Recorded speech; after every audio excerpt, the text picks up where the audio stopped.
So today we are going to step away from sound design a little bit and take a look at actually the mixing, one of the important topic in music production. I know it is a very complicated area and it is really hard to get it right if you are especially new producer just trying to find your way around. And it actually requires a lot of things to know. For example, you have to really take care of your room, you have to have probably decent speakers or a decent headphones to really understand or hear every frequency.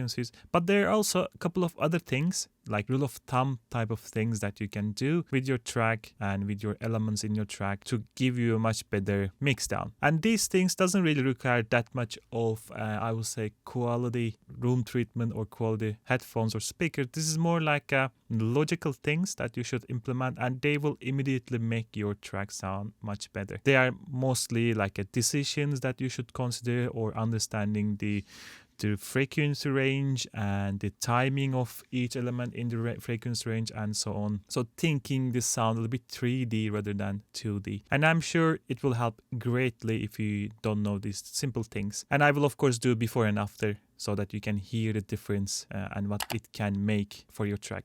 But before we start with the video, don't forget to subscribe to the channel and hit that bell button so that you get notifications when we make a new video like this. Other than that, let's sit down and mix some tracks. I have prepared this simple loop over here and it sounds like this.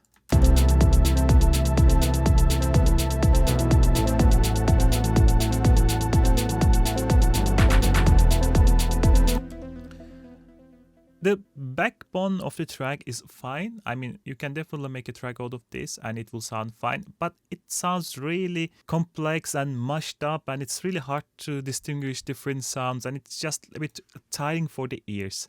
So what we are going to do, basically we are going to copy this, Control D, so we have exactly this, but we're going to turn this off. So we can come back and check it out later on when we're done with our mix. And we are going to start mixing this guy over here. And I'm going to go through one by one and explain everything. But before I do that, what I'm going to do, I'm going to take a span and put it onto the master so that I have all the time kind of visual feedback for myself as well, if I need it. I will use it in the beginning a bit, but then I will also explain why you can use or how you can use it as well. So the first thing that I often do with my mix down is take a look at the kick itself. Okay, how does that kick sound? And I'm going to play this now. Really punchy, really nice kick actually, I will say. One of my favorite kicks there. The issue though, if I play it and go back to the master and take a look at the span, oftentimes when I hear like either here means that this kick is completely mono, so the kick is not mono, so you have to make a mono kick. So what you can do, basically click this mono here by using utility and you are there. So what I'm going to do afterwards, also check the volume of the kick. So I really like to put my kick on top -6 dB simply because it is one of the kind of industry standard sending your mix down peak kick -6 dB. So if you do your kick around -6 dB and mix everything afterwards, you kind of almost ensure that your overall mix down is topping -6 dB. But I tend to do often bring this down so that I'm slightly under -6 dB. So if I have any loud part of the track, then it can make it slightly over 6 dB, but then it like ensures that overall we are around -6 dB. So what I'm going to do, play this, pull this down.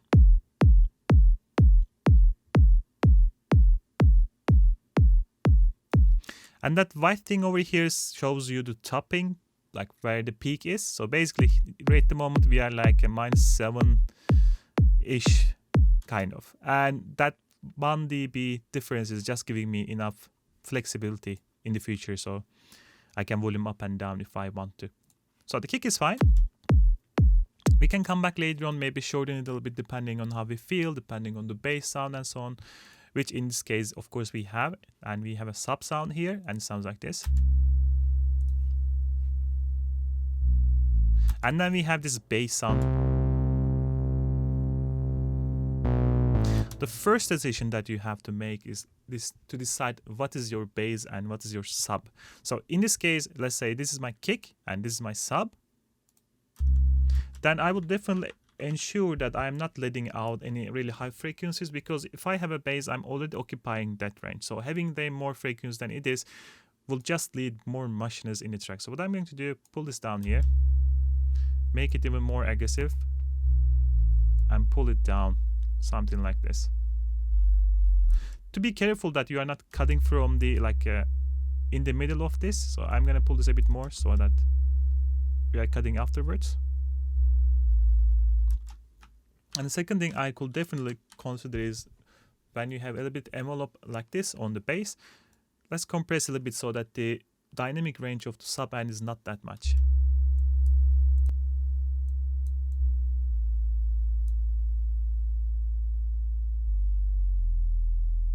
So that you see that initial hit triggers the compressor, so that we have this like peak, which is not really nice to have, especially in the low end. It will change the overall volume loudness of your track a lot, and that is really not what you want to have.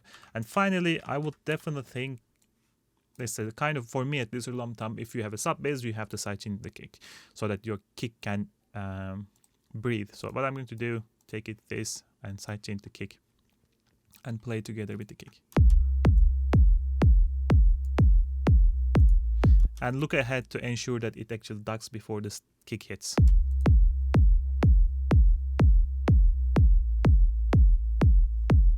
The one thing here that you can do, I'm taking a look at my kick, it's like slightly longer than 0.2 or the 200 milliseconds. I would assume that maybe cutting a little bit more can help with the bass. So let's try.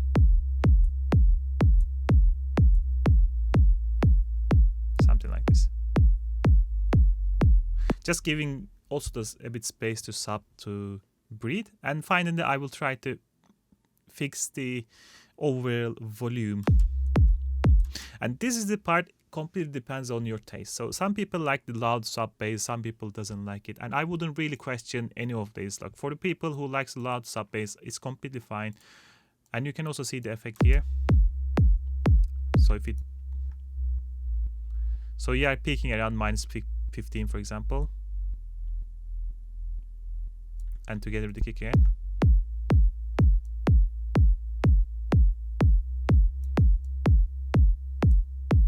I don't like to exaggerate it too much, but if you put it a bit more, I would completely be fine with it, or a bit less. So it's completely up to you, your taste, and this is kind of a decisions that you should take yourself, decide on how you feel. And then we come back to the bass itself, and it sounds like this. The first thing that I'm thinking now, this bass has kind of also sub area, and we already have a sub, and the question is, why should we have another sub on top of our sub? It will just make everything a bit more complicated. So what I'm going to do, just cut this area. Like if we go back to sub, right, we are cutting here around 100, so we should do the kind of similar thing like this. Depends again how we feel like, so we have to play together.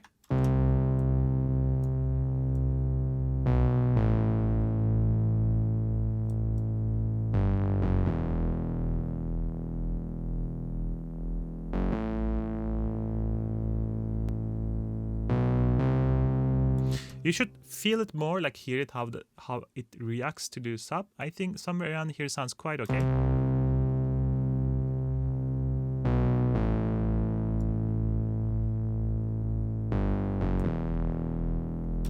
And the second thing that I would consider now is that first, how dynamic that you can have this one. This is a bit okay, like the sub we compress quite a bit. We could even increase this like this. But on the bass, I would be a bit more let to be decided by you. Like, do you want it a bit more compressed or do you want a bit less? So I will just try together with the kick and see how that sounds. Oops, that's not what we want. We are gonna solo all these three.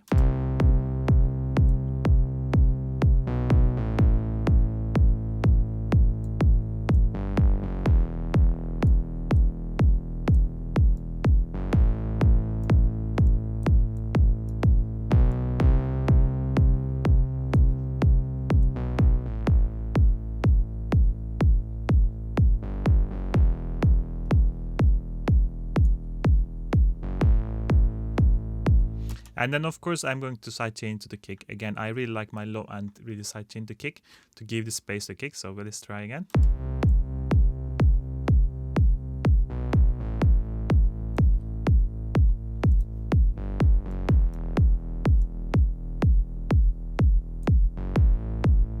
Giving a bit more sub to the kick.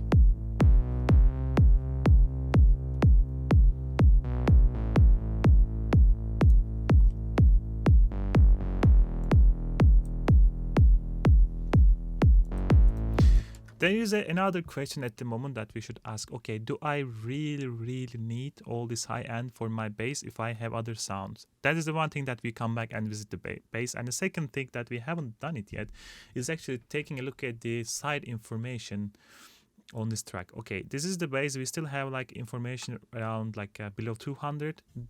Do we have like a stereo field there or not? The first thing that we can definitely do is actually on the sub. I think for my ears, sub sounded probably fine. So let me see quickly. We put this on the mid side and mid, and then we go to the side over here, and we are going to see the side information on the sub bass. And here we go. I think this one is very dangerous simply because having side information on the sub is inviting phasing issues, and you really don't want it in your sub basses. So what I'm going to do for this case, I'm going to put it on the side and mid, and I'm going to do like this. Or because it's just sub, let's do it lazy way. So what I'm going to do, oops, not that. What I'm going to do, put a utility here on the sub and just put it in the mono so that I don't need to deal with this EQ8 and play again.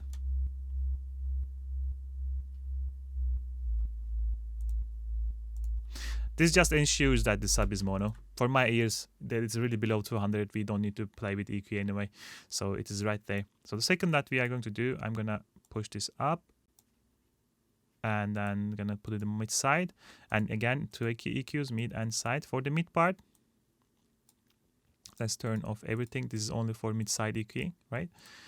I'm going to keep everything. So I don't really care that much. But for the side, I'm going to take a look again and see if I can take away some of the frequencies below here. Something like this. Let's solo this. What I would suggest, when you cut this much, you can slightly boost it on the mids, like that. Or you can even do it something like this, a bit more smoother. Let's do it before this one, so when we boost it, we can cut these guys over here.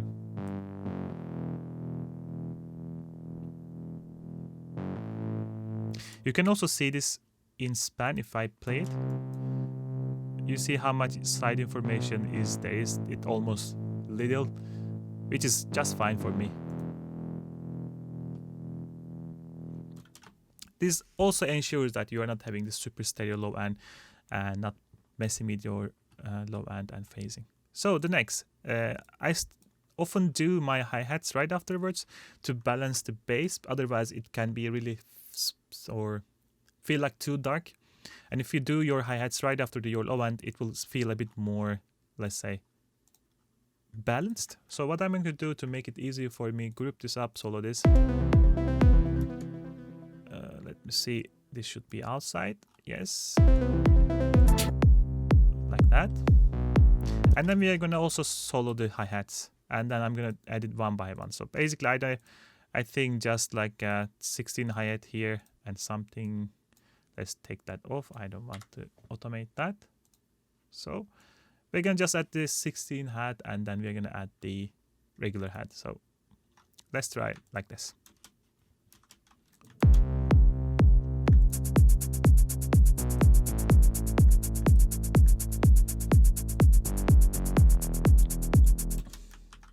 What I'm going to do, just bring it in an EQ. Just cut off. I hear this super low, so we don't need them. Although I feel like there is some stuff here I may consider having them.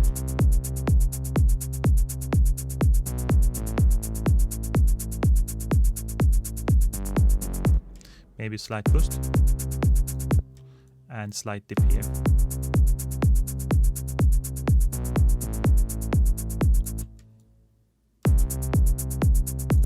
So what I would tell you is a trick here is actually take a look at this band and see where is your hi-hat and where is your low end. You often would like to have this kind of shape, so the lows are and highs are almost like in the same peak, or highs are a little bit slightly lower than lower than lows. So what I'm taking a look at here, I'm seeing like a lot of small peaks, so I'm gonna drop this down a bit. This is visual kind of mixing. You should actually trust your ears, but you can also hear it actually. They are nicely balanced.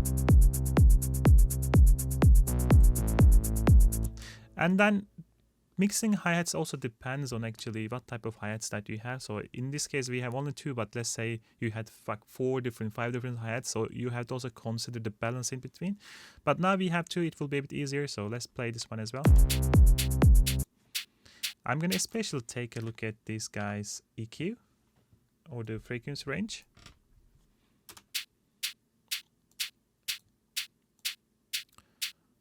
I see that it's topping around here, so it's kind of a quite low hi-hat. Actually, you tend to see it a bit higher here. And if I play together,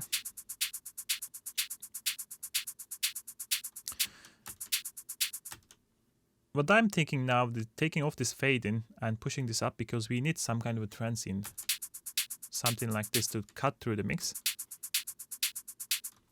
And then what I'm thinking, like, I really don't need this guy when I hit this guy, right? So what easiest way to do it, either you kind of EQ it out with the dynamic EQ, for example, or simplest way is actually just using compressor side chaining this to this. You don't exaggerate it, but slightly putting it down will help quite a lot. So 29 to 30 side chain from 30, and this should be quite fast as well. So let's take a look. Decrease the release, decrease the attack.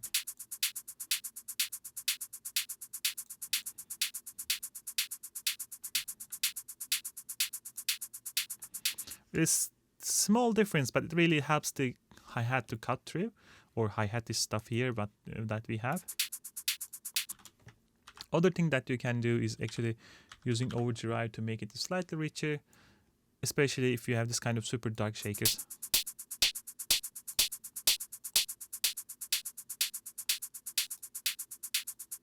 It just balances the sound out, something like this. And then we are gonna go put this down probably, and let's take a look at visually as well.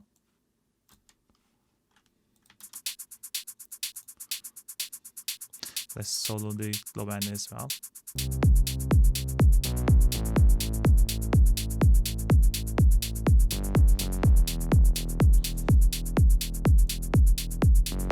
I think the dynamic range is a bit too much, so what I'm going to do, get a glue compressor.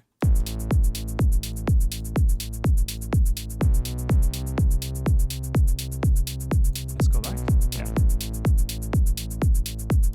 Again, this is kind of a really weak high end, simply because that we don't have enough shakers. Probably we could have a bit more high end. But for the sake of the tutorial, I will keep it this way. Again, the concept is the same. Just take a look at the all different frequency range and where do you occupy it, and try to balance it out with your low end. And then probably one of the most important thing is your main arp. So if I add this one now,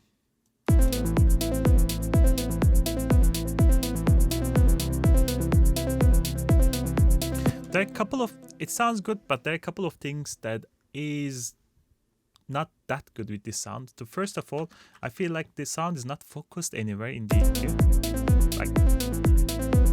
And then we have a lot of feedback from the delay and the plate. So what I would do for this case, for example, take this off, increase even the envelope so that it's a bit more attacky, clicky.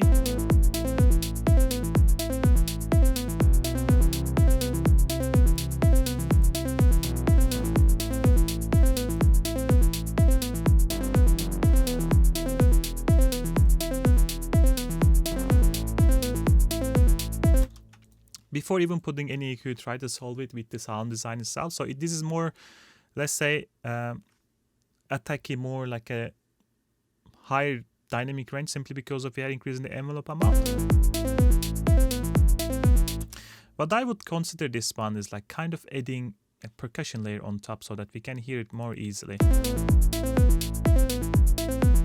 What you can do, if you haven't tried, you can do it in the sound design, but I will make it a bit easier for you. So I'm going to put these guys like this, so everything is smaller. And then we're going to do like this. So we are playing single notes. You understand what I'm going for that. And I'm going to put a drum rack on top of that. And I'm just going to solo this one to begin with. And I'm going to go for example, we can try maybe Production Music Lives. I remember they had some nice, let's make it bigger, some nice percussions. The Premium Volti and Perks.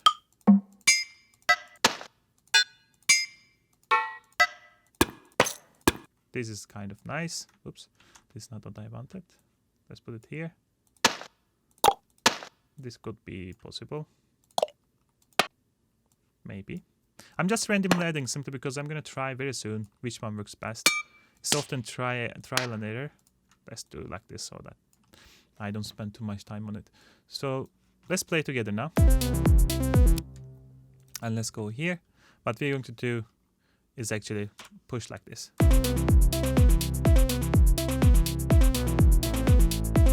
I actually kind of already liked this one, the first one, but let's go through so that you can hear the effect.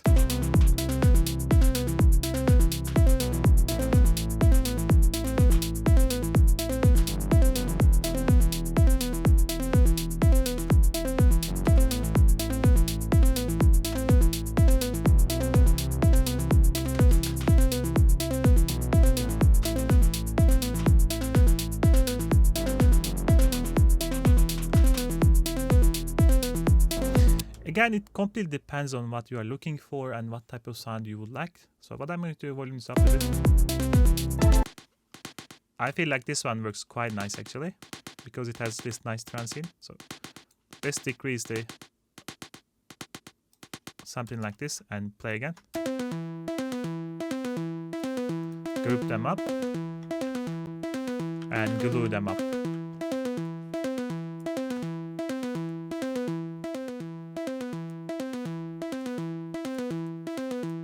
So fast attack, fast release for this one.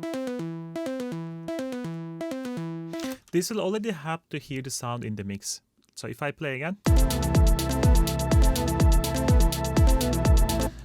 These pads, we are going to come back to that, but let me play like this.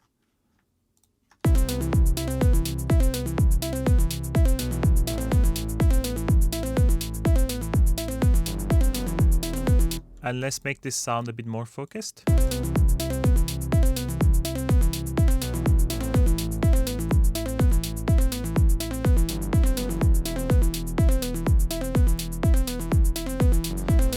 Just like that, and we have this initial transient stronger than it is.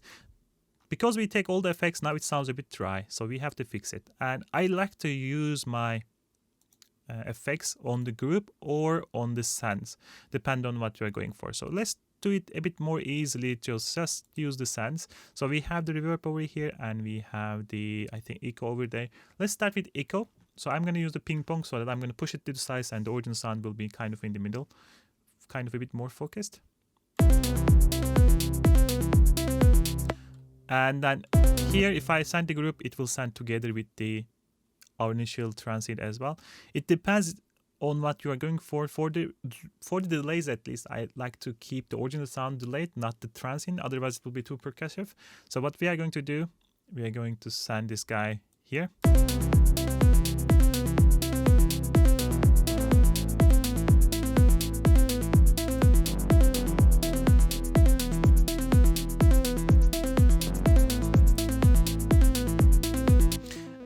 I don't remember which actually it was a synced or it was like a notes 18 like this. I think it was this one, but to make it even more interesting, I'm going to take another compressor and sidechain with the original signal so that when the original signal hits, I'm ducking my delay. You see then how much sidechain I'm using. It's about thinking not only the frequency range, but also the 3D. So when the original sound hits, the space is covered more, so I have less space for putting additional effects. But when the original signal is not there, then I have more space that I can bring back to the effects. So thinking about a little bit 3D rather than only 2D. So this one was like 22, I think, main ARP. And I want to, again, really fast attack, fast decay.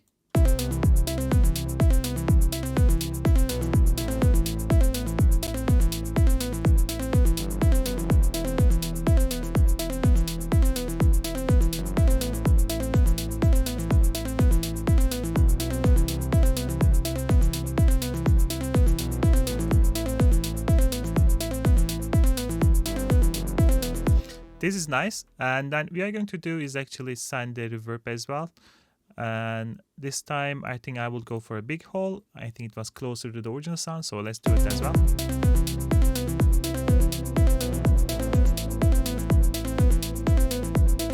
And let's do the similar trick over there as well.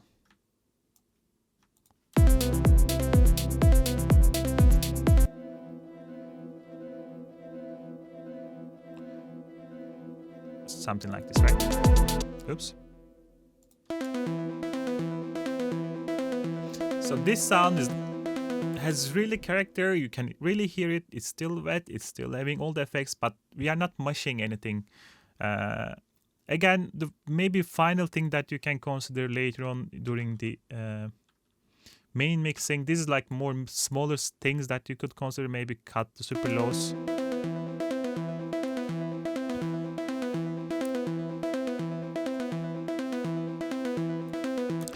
These are the things that you should come back and consider, not in this stage, but I just want to mention anyway. So at the moment we have this. We have low end, we have the lead, and we have the pads going on.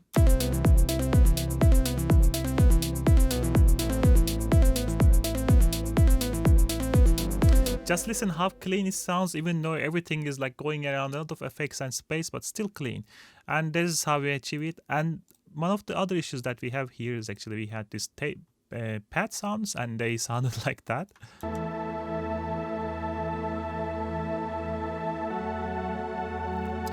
Interesting, nice pads, but they just occupy like whole spectrum. So the first thing that I would suggest taking again decision, okay, why do I use this pad?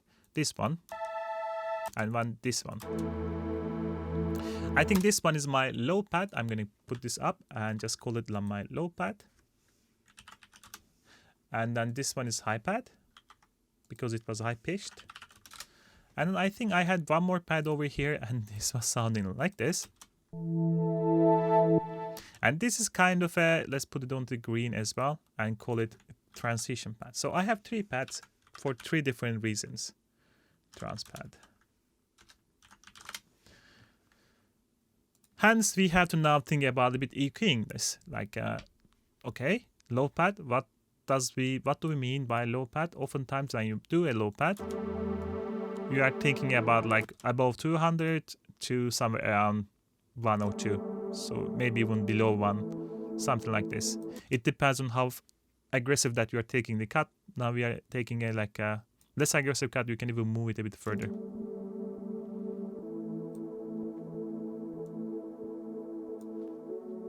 And then I really like to sidechain it to the kick as well, simply because it keeps the groove going, right? So if I just copy paste it, because I'm a super lazy person, I'm going to take this and put it into low pad. But I'm going to make this one like a really smoother, so longer release time, slower attack. So rather than giving space to kick, it's more like helping with the groove, like that.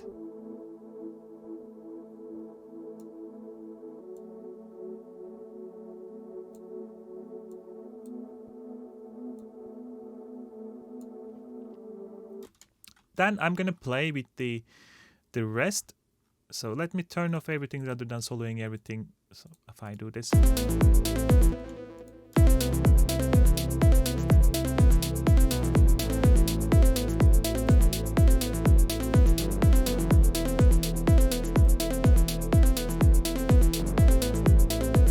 Again, I'm not looking for a sound to fill up all the space. I'm just looking for a sound to fill up the lower end of the spectrum, which it does. We can come back and do some stuff later on, but now it is fine. I'm gonna solo this one. I'm gonna solo also the high end now. So I'm trying to mix these two to each other.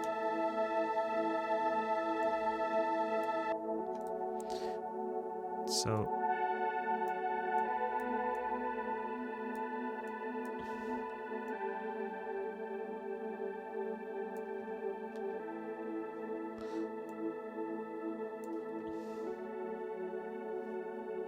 now they are much more balanced. And to increase this balance even more, I'm going to group them up and put a glue on top. You can use also a compressor here, doesn't really matter. Just like that.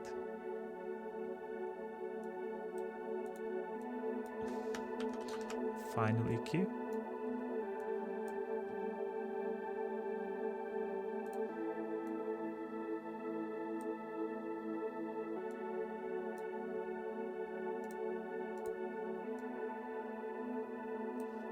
Now we're going to play with the track and see how does it sound actually.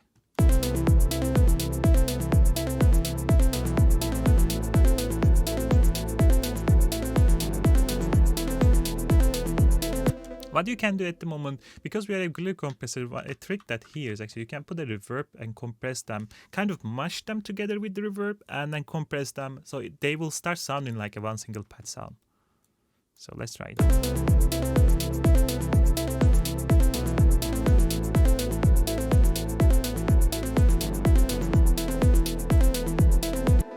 If you can't hear it, let me solo it.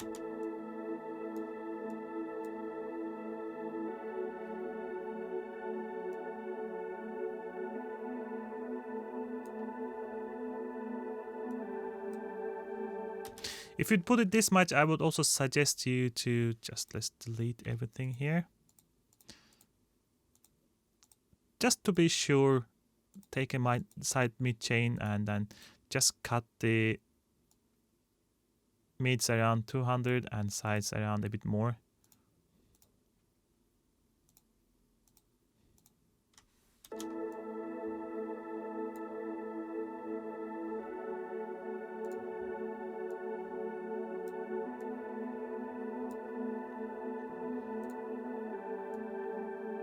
And you can boost the side a little bit to give a bit more, let's say, larger stereo field.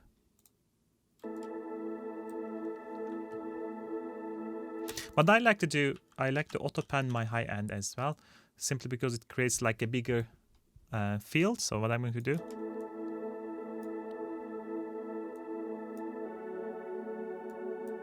just like that.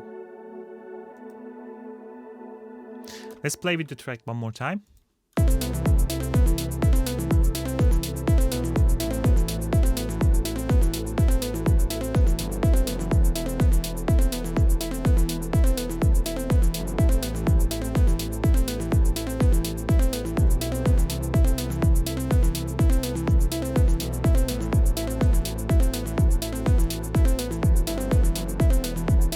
The one single thing actually that you can still do if you are looking for now, okay, you haven't sidechained with a different thing. Here, the bass, look at the bass sound. If you want to pop the bass a bit more, actually you can sidechain your low pad over here. Or actually even high pad. If you want to make it even more, I guess we can go for the group. And what we're going to do, take a compressor and put it right afterwards here and sidechain it to the high bass, so 20. Again, you can also take a cut with an EQ, simply because the bass and the low pad is kind of almost continuous, so taking a cut also kind of quite logical, or you can do both, which I in this case like to do both, simply because I want to give more space and be a bit more aggressive. So if we play the bass again, I feel like around here I can definitely like boost this and take a cut from my here, like let's saw this.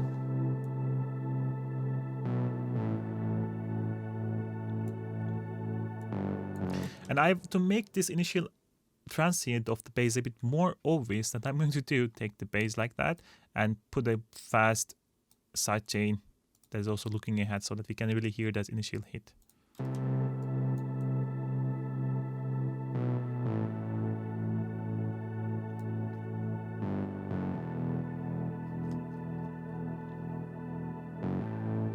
If you want to make it even more aggressive, because now we compress a little bit, so you can go for the pre-effect, so before we compressed it, so the envelope is a bit more aggressive. So you see what happens. That envelope is more aggressive, so we can sidechain a bit more.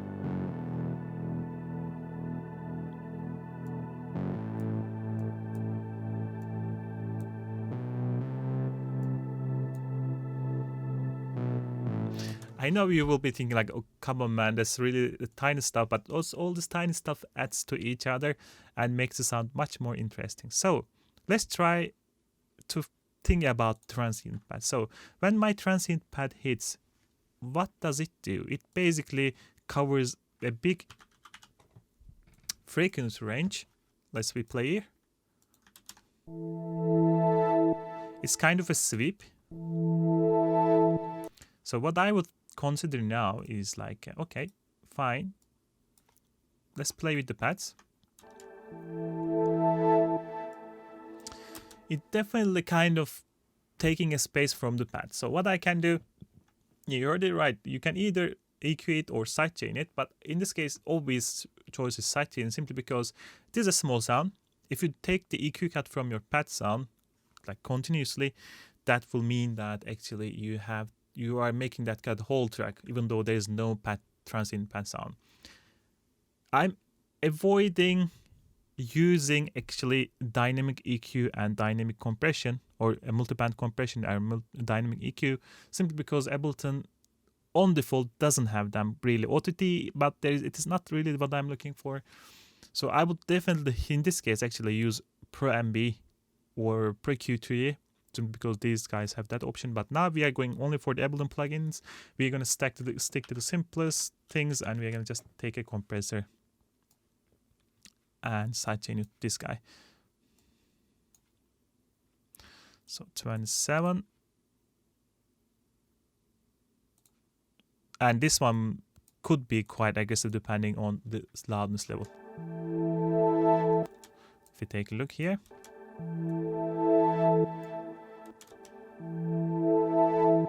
Let's volume this down a bit.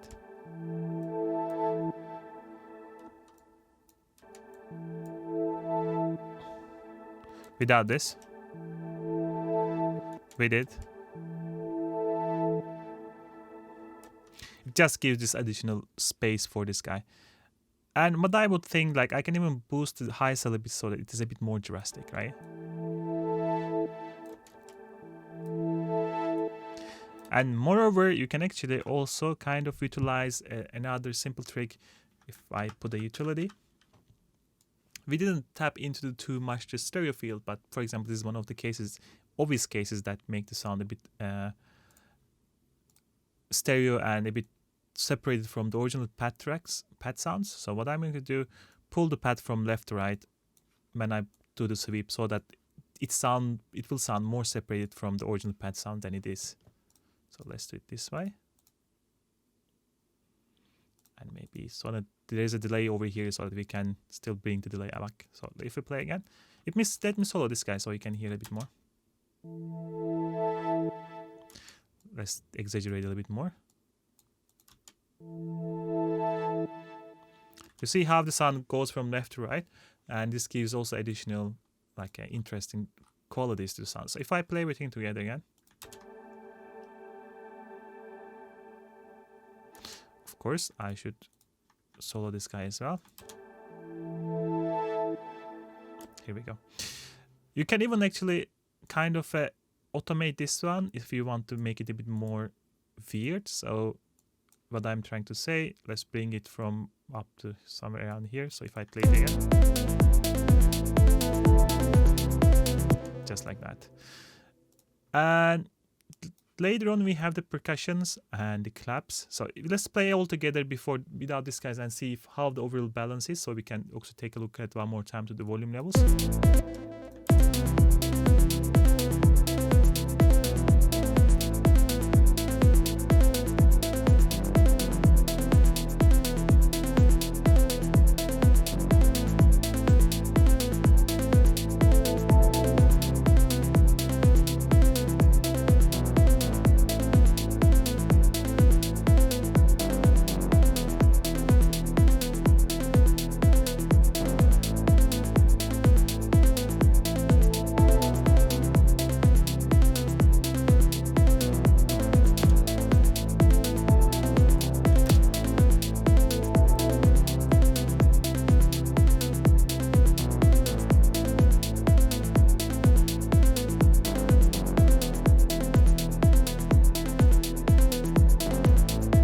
Here we go. I think it's quite okay. And we have this percussions that sounds like this. Now, we have an issue simply because we had also these guys.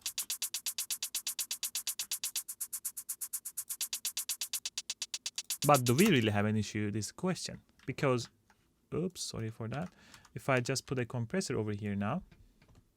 Oops, not compressor. If an EQ on my percussion and take a look at the spectrum, I see that it's tapping here, and my other guy, like the shaker, is kind of tapping it right after, and we actually take a dip over here. So basically we kind of mixed it already before we even realized it. But what I will definitely consider now is just push this and take this off a bit here, so that we give space for the shaker and make the sound a bit more focused. Maybe even something like this. Simply because we have also the shaker. And remember, when we were hitting the shaker just to give the space, and here, we actually sidechain this guy. So we can definitely do the same thing over here. So push this guy over there. Maybe a bit less aggressive, simply because this guy has less ups. And if we play together with the shaker again.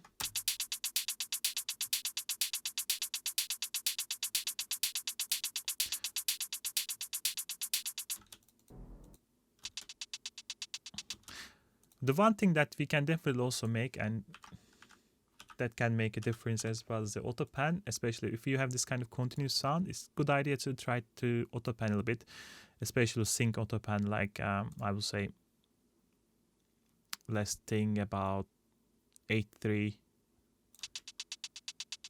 something like that. It would also make it a bit more separated from the shaker.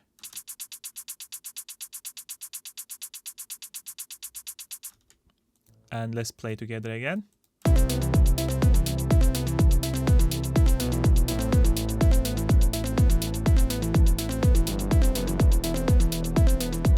What I would definitely consider now is actually sidechaining also, because we would like to keep that overall groove. I know that you are like, oh man, you are sidechaining everything, but especially if you have this continuous type of sounds, sidechaining to the kick slightly would really help with the overall groove of the track. It doesn't need to be that aggressive, but slight sidechain also, like because they are really percussive sounds, sidechain look ahead would also help the initial kick transient to be heard better.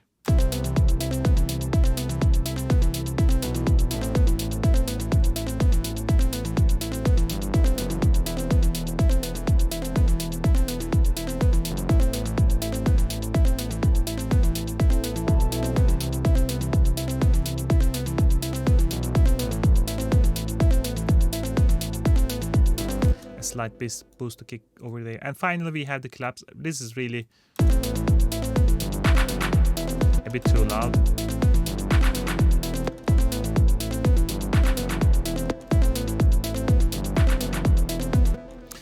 There is not much to do because this sound is actually quite balanced altogether, because I remembered I copied from the old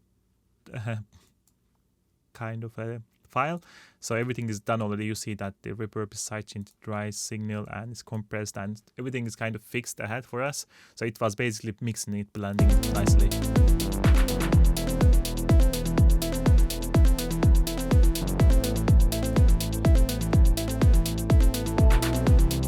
And I think this is the moment of truth. Okay, how much difference all these different things that we made actually made to compare the original sound. So what I'm going to do an A/B test, and we're going to take a look how this sounds. So let's start with the original sound.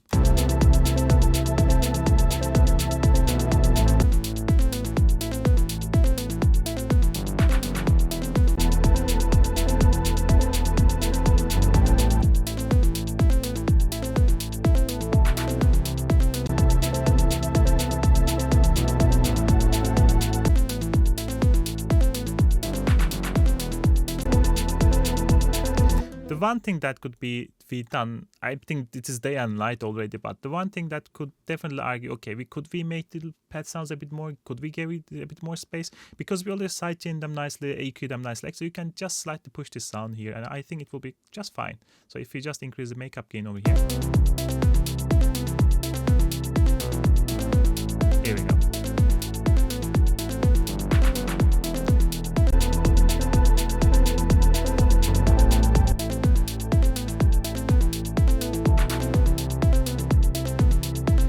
Yeah, just like that. Once you fix the issues, you can easily play with the volumes, and then you can do it the way you would like to do it. Like, it is a tasting later on after that one. I know it's a long video now, but there was a lot of things, simple things that you should consider, and I tried to tap into them as much as possible. Maybe in the future we make even more advanced mixing tutorial, and I can dive more, maybe with more dynamic tools as well, and see how you can use them as well. Okay, other than that, I have to shut up now and finish the video. It has been already like almost 50 minutes, but I hope you enjoyed the video, and I hope you learned something, and I will catch you in the next one. Goodbye.